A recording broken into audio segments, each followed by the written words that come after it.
Guys, ইতালিতে এটা আপনারা যারা আসবেন তারা হচ্ছে যে যদি জানেন তাহলে আপনাদের জন্য অনেক হেল্প হবে। অনেকে বলে অনেকে বলে না।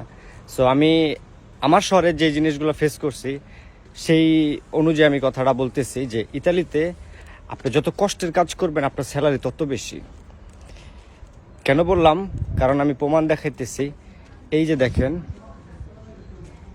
রং টং দিতেছে দেয়ালের ভিতরে গাড়ি টাড়ি দিয়ে। এই যে তাদের স্যালারি অনুযায়ী আমার স্যালারি তাদের ধারের কাছেও নাই।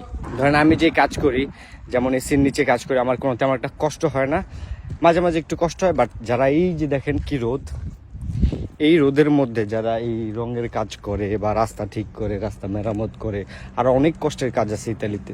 যারা এই কাজগুলো করে, বিশেষ করে তারা কত হাজার ইউরো ইনকাম করে। তাদের সর্বনিম্ন মাসিক ইনকাম আছে, আপনার যদি বলতে যাই এভারেজে 1500 ইউরো থেকে 2000 ইউরো সর্বনিম্ন এভারেজে আছে। এমনও মানুষ এর উপরে আছে আপনার 3000 ইউরো, 2500 ইউরো। মানে কাজের দক্ষতা, অভিজ্ঞতা, এক্সপিরিয়েন্সের উপর ডিপেন্ড করে এই ইউরোগুলো বাড়ানো হয়। তারপরে চিন্তা করে যদি 1500 ইউরো পায় তাহলে বাংলাদেশি টাকার 2 লাখ টাকা, 2 লাখ। কিন্তু যারা ধরেন একটু কম কষ্ট করে, এভারেজে ধরেন 1200 ইউরো, 1300 ইউরো, 1400 ইউরো, ওই পর্যন্তই।